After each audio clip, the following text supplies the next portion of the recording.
Chers amis, je ne vais pas y aller par quatre chemins. Si je reviens vers vous aujourd'hui, c'est parce que le devenir financier de TV Liberté m'inquiète.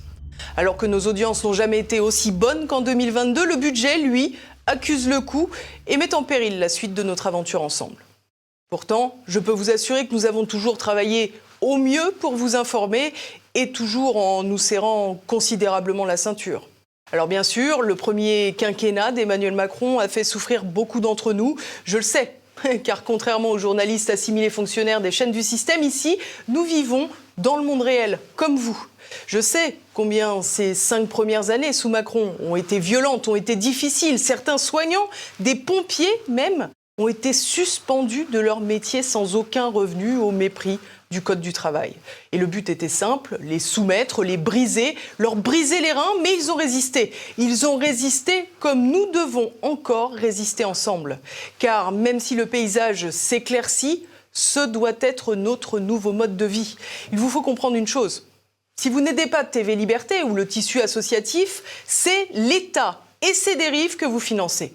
Car donner à TV Liberté, c'est aussi déduire les 2/3 de votre don des revenus imposables. C'est donc priver ce gouvernement d'une manne financière pour vous fliquer, pour vous nuire, car vous le savez bien, le temps où l'État voulait encore vous protéger est bien révolu.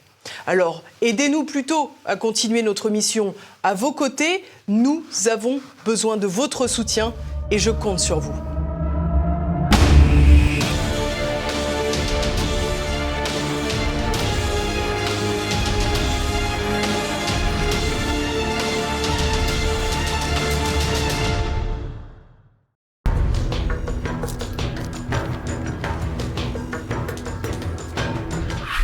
Bonjour à tous pour le Zoom. Aujourd'hui, je reçois Pascal Cauchy. Bonjour monsieur, merci beaucoup d'être avec nous. On va parler de ce dernier ouvrage publié aux éditions de Paris, l'affaire de Bruay en Artois, le Pays Noir et les Gardes Rouges.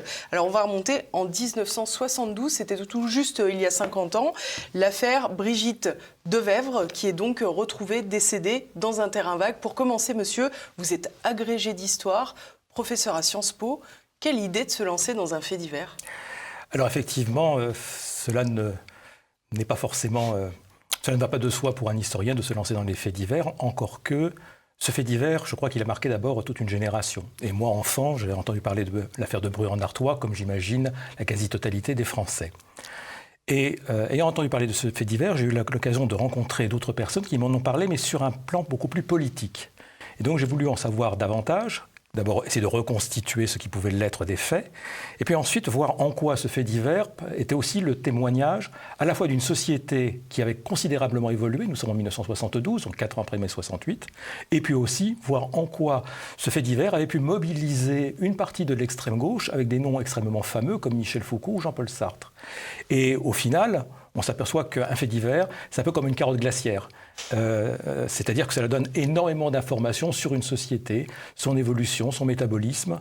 Et après cette petite enquête que j'ai menée, non pas sur l'aspect policier de l'affaire, mais plus sur les aspects sociaux, économiques et politiques, on s'aperçoit que la France de 1972, 1, a bien disparu, et 2, elle était en pleine transformation. Alors pour commencer, monsieur, on ne peut pas se passer de raconter les faits au minimum. Est-ce que vous pouvez nous expliquer, au plus court, j'allais dire, sans rentrer trop dans les détails, cette affaire de Bruay en Artois ? Alors, cette affaire de Bruay commence le 5 avril 1972. Nous sommes pendant les vacances de Pâques. Enfin, plus exactement, elle commence le 6, jeudi, jour des enfants. Et des enfants dans un coron. Nous sommes dans le Nord, dans le Pas-de-Calais plus exactement, à Bruay en Artois, ville minière très ancienne, très importante. Ces enfants jouent, comme beaucoup d'autres, sur un terrain vague, au ballon, et ils découvrent le corps d'une jeune fille.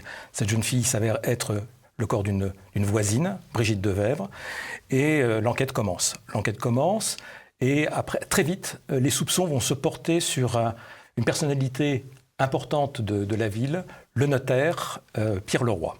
Pierre Leroy qui a eu la malchance d'avoir garé son automobile, une 504 blanche, la veille, donc vraisemblablement au moment de la disparition de Brigitte Devèvre, à 2 pas de ce terrain vague. Les soupçons vont se porter sur lui, et très vite l'enquête va être menée par un juge, le juge Pascal, pratiquement une enquête véritablement à charge.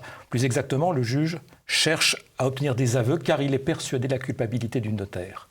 Et à partir de là, je dirais, tout s'enchaîne mais mal. C'est-à-dire que l'enquête prend une orientation faussée qui aboutit finalement à un non-lieu quelques mois plus tard. Mais entre-temps, évidemment, l'affaire a pris une dimension nationale et même internationale tout à fait insoupçonnée. Alors, vous le dites, une enquête à charge, mais c'est aussi un notaire, un suspect qui se défend particulièrement mal. Oui, alors d'abord il y a sans doute la personnalité du notaire. C'est un homme qui est plutôt réservé. D'abord, il est notaire, je dirais, ça fait partie aussi de la qualité de la profession d'être plutôt sur son compte à soi. C'est un juriste, là aussi. Donc c'est aussi une querelle de juge, c'est une querelle de juriste, d'homme de loi, le notaire, le juge, le procureur.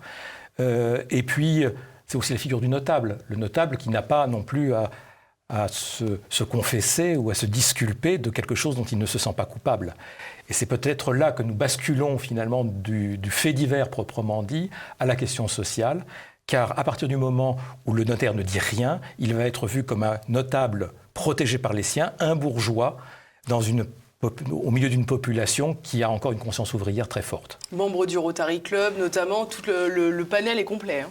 Le panel est complet. Nous sommes encore dans une société provinciale extrêmement, non pas renfermée, mais extrêmement active, où les réseaux internes fonctionnent encore très bien. Nous ne sommes pas encore dans cette société disloquée qui va apparaître quelques décennies plus tard. C'est le potin méchant, quoi. Voilà. Les cercles comme le Rotary, mais aussi les communautés confessionnelles jouent leur importance, comme les communautés syndicales.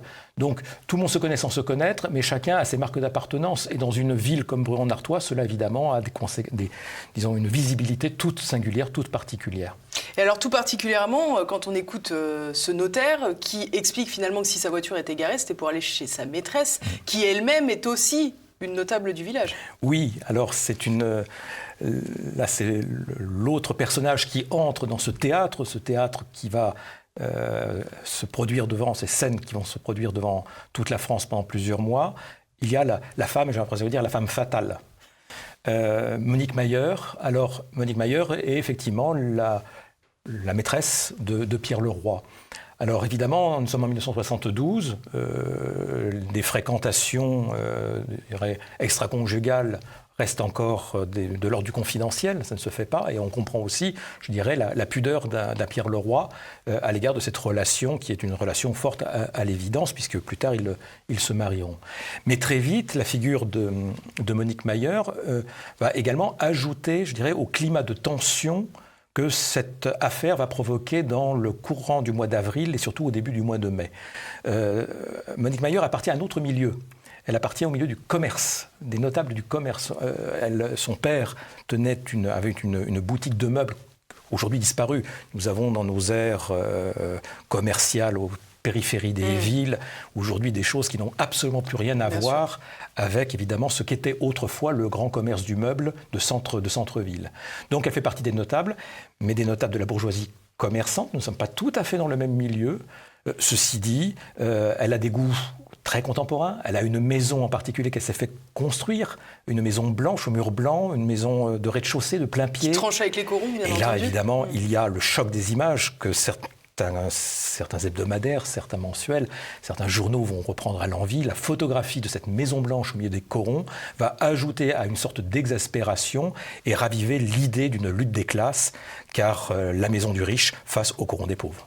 Et alors, ce qui est très intéressant, c'est que les lieux du crime campent aussi cette lutte sociale, quelque part, avec ce fameux terrain vague où on retrouvera le corps de la petite Brigitte, mais aussi cette grande maison qui est donc adjacente et les corons qui sont de l'autre côté, finalement. C'est une géographie que très vite tous les Français vont connaître. La presse s'est emparée non seulement, je dirais, de l'image fausse, évidemment, de Germinal, le monde de la mine, mais vont en donner aussi une géographie. Et tout le monde, en France, va connaître la rue de la Comté, la rue de Ranchécourt et le fameux terrain vague.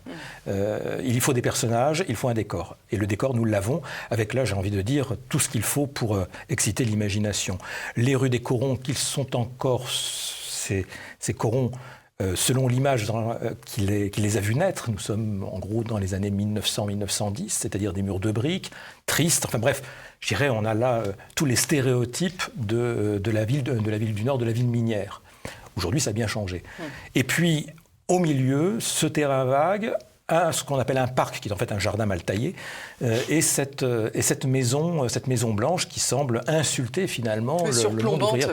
Alors elle ne surplombe pas, c'est un peu particulier. Bruay est une ville de collines, et tout est sur une pente déclinante, et la maison au contraire est en contrebas par rapport aux corons qui, eux, dominent le paysage. Petite particularité, la maison donne sur une avenue, qui est l'avenue de la République, où il y a d'ailleurs encore aujourd'hui l'étude du notaire qui, elle, au contraire, n'est pas du tout ostentatoire. C'est une étude tout à fait banale avec des murs de parpaing.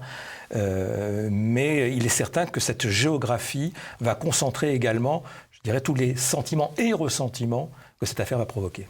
Alors, le fameux juge Pascal, il sera fréquemment appelé le petit juge. Oui. Ça fait évidemment référence aussi au juge qui a travaillé sur l'affaire Grégory, qu'on appellera le petit juge. Et ils ont une autre particularité, ces juges, c'est qu'ils adorent la presse. Oui. Alors effectivement, vous l'avez rappelé, l'expression petit juge va naître avec l'affaire de Bruay. Elle va naître à l'affaire de Bruay grâce à un personnage. Le juge Pascal, c'est un magistrat, certes, mais c'est un personnage. Il a fait une carrière honorable. Il nous vient de Provence. Alors évidemment, dans l'Artois, l'accent provençal tranche un petit peu. Et sans doute aussi sa faconde, une faconde que l'on juge méridionale, attire les journalistes. Il parle, plutôt, il veut parler. En réalité, il ne dit rien. Il aime les médias, c'est une nouveauté. Encore que, on peut considérer que d'autres affaires précédemment, dans les années 50, ont pu, le cas échéant, aussi attirer une presse avide évidemment de sensations. Mais là, il y a une dimension particulière, c'est que le juge Pascal intervient, il parle, il prend position au moment même où la justice connaît, je dirais, des frémissements politiques. C'est la naissance du syndicat de la magistrature, il n'en fait pas partie, mais il y a une remise en cause. À cette époque, nous sommes encore une fois 4 ans après 68, de l'État patron, l'État policier, l'État justice également. Et contrairement à ce qui se passe aujourd'hui, où on réclame davantage de secret de l'instruction et le retour du juge d'instruction dans sa forte indépendance, à l'époque, la gauche, si je puis dire, est très favorable à une justice ouverte, une justice transparente, une justice qui se déroule au fur et à mesure de l'enquête, au su et au vu de tout le monde. C'est d'ailleurs, parallèlement, un des chevaux de bataille d'un certain Michel Foucault et d'un certain Jean-Paul Sartre aussi. 2 ans plus tôt, ils ont organisé des procès publics, un peu sur le modèle des procès lors de la guerre du Vietnam, dans les corons précisément, où ils ont mis en accusation les houillères après une catastrophe qui avait coûté la vie à plusieurs dizaines de mineurs. Et donc, cette idée d'un tribunal populaire essaime évidemment non seulement l'opinion, l'extrême gauche, et déjà une partie de la jeune magistrature qui sort de son école. Alors le juge Pascal n'est pas un militant, mais il a cette conviction que la justice doit être transparente. De ce point de vue-là, il est tout à fait en concordance avec les jeunes de son temps. Sauf que cette transparence, elle est quand même limitée par la loi. Il ne veut pas tout dire. Et c'est finalement ce qu'il dira semaine après semaine. Je pourrais vous dire quelque chose, mais je ne vous dirai rien. Si j'avais la possibilité de vous dire quelque chose, je dirais cela, mais je ne peux pas vraiment vous le dire. Et évidemment, au bout d'un certain temps, cela lasse les journalistes. Et le pauvre juge Pascal qui parallèlement mène quand même plusieurs dizaines de dossiers, sans faire dans une intuition, celle de la culpabilité de Pierre Leroy et de la complicité de Monique Mayer, ce qui évidemment aboutira à une véritable fiasco judiciaire. Alors ce juge considère justement une trentaine de preuves concordantes qui font foi de la culpabilité de ce fameux notaire. Alors ce ne sont pas des preuves, c'est ça le problème, ce sont des indices. Et donc, on est toujours dans une justice qui met en balance, et ça c'est très ancien, la possibilité, évidemment, de la preuve matérielle face, finalement, à la concordance des indices. Concordance des indices qui permet, à un moment donné, par additionner... Si on fait un peu d'histoire... Si on revient dans l'histoire très ancienne, par exemple, on reviendrait à l'affaire Calas, où vous avez comme un capitoul de Toulouse qui additionne des quarts de preuve, des demi-preuves, mais pas de preuves complètes pour aboutir finalement là aussi à une erreur judiciaire. Eh bien, le juge Pascal, il est dans ce vieux principe. Mais il n'a pas de preuve matérielle et il n'a pas d'aveu. Évidemment, quand l'affaire sera amenée en appel puis en cassation, évidemment, tout s'effondrera. Pour autant, il aura systématiquement décidé du maintien en détention du notaire. Absolument. C'est-à-dire qu'il a suffisamment, et ça c'est toute l'importance du juge d'instruction telle qu'elle était voulue par à la fois le fondateur, Napoléon Bonaparte, mais également rappelé pendant la réforme de la justice de 1958, le juge d'instruction a des pouvoirs considérables. Aujourd'hui, les choses ont beaucoup évolué avec le juge d'intention des peines, etc. Mais le juge d'instruction, en fonction effectivement des présomptions qu'il a, peut maintenir en détention l'inculpé. Et Pierre Leroy sortira d'ailleurs de prison, mais il sera toujours inculpé. Il faudra attendre une décision finale seulement à la fin du mois de juillet, donc 3-4 mois terribles pour le notaire. Alors très rapidement, un autre suspect né ensuite de cette affaire, un petit jeune de Bruay en Artois. Très rapidement aussi, il sera écarté. Mais ce qui est amusant, c'est qu'on voit que les parents de Brigitte, la petite adolescente qui est retrouvée assassinée, sont quasiment les premiers à dire que non, ce n'est pas le coupable. Oui, alors devant un tel fiasco, à la fois dans l'enquête policière et dans l'instruction de l'enquête, chose assez inédite, l'affaire sera transportée à Paris et confiée à la rue des Saussaies, ce qui n'est pas rien. Et là, les policiers parisiens et les juges parisiens ne vont pas s'embarrasser de beaucoup d'égards vis-à-vis de la population locale. Ils vont mener tambour battant leur enquête, rassembler ce qu'ils peuvent rassembler d'un dossier déjà volumineux, et très vite vont conclure non pas la culpabilité, mais je dirais à une forte présomption contre un des jeunes voisins, il a 14-15 ans, 16 ans peut-être, de la famille de Vèvre, donc un enfant des Corons, un orphelin, élevé par son frère, un fils de la mine, mais qui a été très présent pendant toute la durée de l'enquête, pratiquement du mois d'avril jusqu'au mois de juillet, et il a d'ailleurs fait partie de ceux qui auront le plus milité en faveur, ou plus exactement contre le notaire. Alors, le malheureux, ce garçon, sera évidemment, compte tenu d'un certain nombre d'éléments matériels, amené à Paris, jugé, juge pour enfants. Donc là, nous sommes à huis clos. La justice pour enfants est quand même à ses règles propres. Et au final, incarcéré, jusqu'à ce que le jugement soit cassé. Et l'affaire, là aussi, se termine, je dirais, en queue de poisson. Alors, on a le sentiment que dans cette affaire, la presse est vraiment presque un acteur à part entière. Vous parliez tout à l'heure de Jean-Paul Sartre, qui distribue donc la cause du peuple et fait référence sans cesse à cette affaire de Bruay en Artois.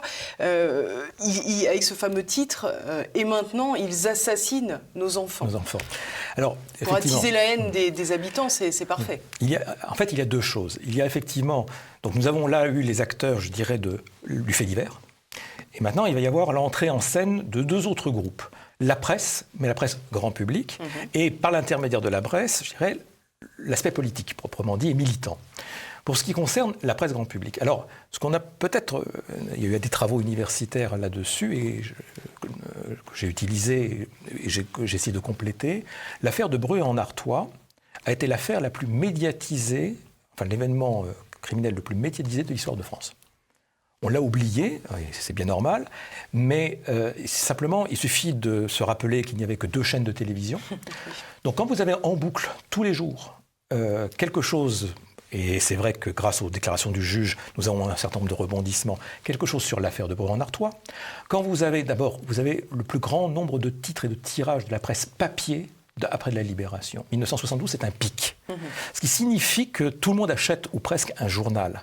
Et quand dans la presse PQR, comme on l'appelle aujourd'hui, mais dans la nombreuse presse parisienne, c'est pas comme aujourd'hui, là encore, les titres sont considérables. Vous avez de façon régulière, même dans les journaux les plus réputés sérieux que l'on met en dernière page, on parle de l'affaire de Bruay en Artois, d'autant plus qu'elle a commencé à avoir un petit souffle à la fois politique et social.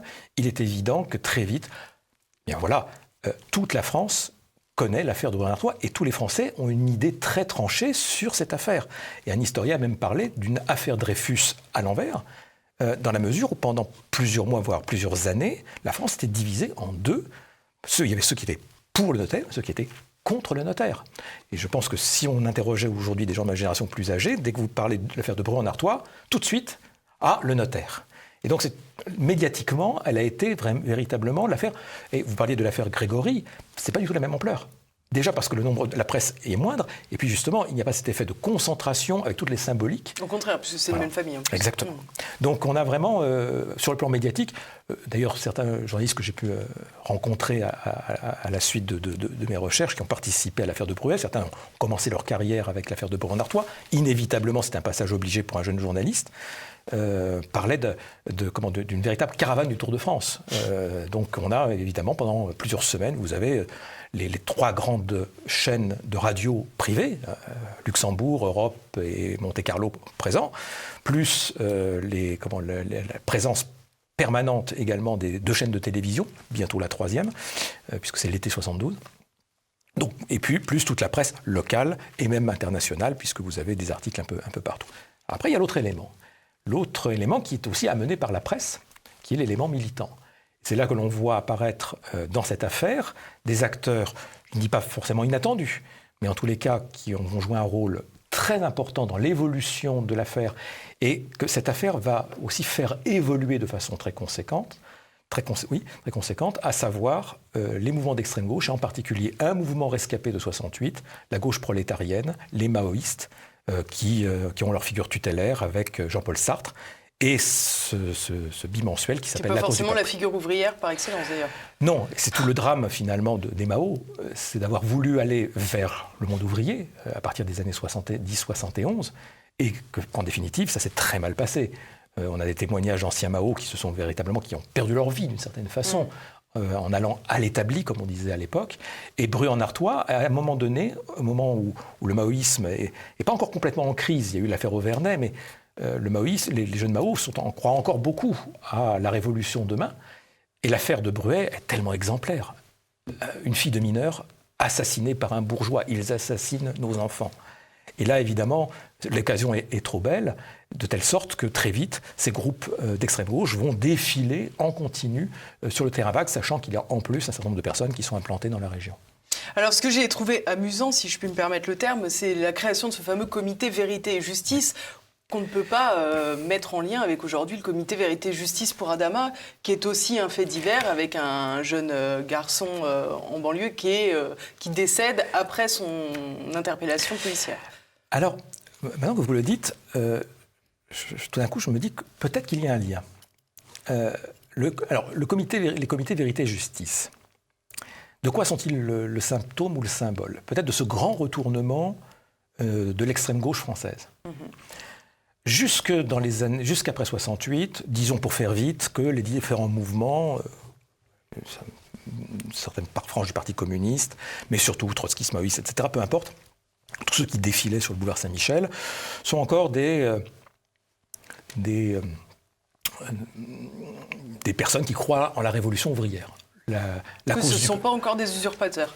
Pas encore. Ce sont encore des gens qui croient que Marx, Lénine, Mao ont raison et que l'avènement, c'est celui de la majorité, selon un principe quasi newtonien depuis le 19e siècle. Le monde ouvrier, le monde des prolétaires est majoritaire. Il doit très naturellement aussi prendre le pouvoir, et s'il ne le prend pas, il l'aura très naturellement. On est finalement sur l'effet de traîne du 19e siècle. On croit aux causes majoritaires. La nation, la patrie, le prolétariat. On pourrait même rassembler tout ça dans un autre mot, le peuple, la cause du peuple. Et donc tous ces jeunes, finalement, sont encore les héritiers à ce moment-là de cette vision majoritaire de la Révolution, à savoir une vision presque qui obéit aux lois physiques. Le plus lourd l'emporte sur le plus léger. Et là, il va se passer quelque chose, justement avec l'affaire de Bruay. C'est qu'elle est très symptomatique d'un retournement véritablement conceptuel de l'extrême gauche. Et ce retournement, il va s'appuyer sur quoi ? Il va s'appuyer non pas sur une cause majoritaire, mais sur ce qui intéresse les gens, à savoir un certain nombre d'événements particuliers. Et que c'est l'addition des événements particuliers, là-dessus c'est finalement la leçon de Mao avec les coups d'épingle sur le Tigre, c'est l'addition de ces éléments particuliers qui vont faire en sorte, qui vont greffer évidemment la cause révolutionnaire sur des populations extrêmement différentes, extrêmement variées. Et vous voyez les choses, comment elles vont évoluer. À savoir qu'à partir de 72-73, et il suffit de voir la naissance du journal héritier de la cause du peuple, qui va naître à Bruay-en-Artois, le journal Libération. Libération naît de l'affaire de Bruay. Parce qu'il faut rendre compte non plus de causes majoritaires, mais de causes singulières. Et là, je reviens à votre hypothèse sur le mouvement Adama Traoré. Qu'est-ce qui va se passer ? Eh bien là, on est en germe, avec l'affaire de Bruay-en-Artois, en germe l'impasse prolétarienne, et donc on va souffrir aux causes singulières. Les jeunes, la sexualité, la drogue, les prisons, GIP. Et donc ces comités Vérité et Justice, si vous regardez, qui prennent naissance en septembre, octobre, novembre, décembre 72, vont s'emparer d'une quantité de faits divers pour justement essayer finalement de faire ce qu'on appelle la convergence des luttes aujourd'hui. Et c'est comme cela que l'extrême gauche change, c'est-à-dire qu'aujourd'hui, elle a abandonné complètement la cause du peuple au profit de la cause des peuples, des gens, etc., etc. Et là, on pourrait faire tout un développement justement sur cette transformation que vont accompagner Jean-Paul Sartre, Michel Foucault, lutte pour les homosexuels, etc., la naissance de Libération, et c'est cette nébuleuse extrêmement composite qui va notamment, finalement, arriver à quoi ? Arriver à 1981, Mitterrand. Mitterrand n'est pas élu exclusivement sur un programme ouvrier, ça serait trop juste. Il va être élu sur le programme ouvrier, je suis socialiste, mais aussi sur cette capacité à rassembler tous ces différents mouvements, tous ces mouvements de protestation, les motards, le mouvement homosexuel, etc., la question des immigrés, sur lequel d'ailleurs le PS attaque vigoureusement le PC. Bien sûr. Et donc là, on a vraiment la naissance de cette transformation de l'extrême gauche qui va alimenter désormais, je dirais, le fond idéologique de la nouvelle gauche à partir des années 80. Et pour conclure sur cette affaire, Pascal Cauchy, on a le sentiment que c'était une très grande opportunité justement pour ces mouvements d'extrême gauche, mais que les victimes, finalement, la victime en l'occurrence, c'était pas la cause principale. Hélas non. C'est effectivement ce gigantesque fiasco à la fois politique, médiatique, judiciaire, policier, etc. aboutit à quoi aujourd'hui à une prescription de l'affaire 2005, sans aucun coupable. Alors, M. Bourdon, un ancien policier que j'ai rencontré, qui a fait un très beau travail, a poursuivi l'enquête, ce qui n'était pas mon objectif. Évidemment, je dirais qu'il y a eu un coupable, effectivement, mais qui n'est pas évidemment celui que l'on croit, du moins que l'on a pu croiser quand on s'intéressait à l'affaire de Breuil-en-Artois dans ces mois de 1972. Merci beaucoup Pascal Cauchy. Je recommande la lecture de votre ouvrage L'affaire de Breuil-en-Artois, Le pays noir et les gardes rouges, publié aux éditions de Paris. C'est évidemment disponible sur la boutique de TV Liberté. Vous apprendrez plein de choses et vous aurez une vision neuve de cette affaire. Merci.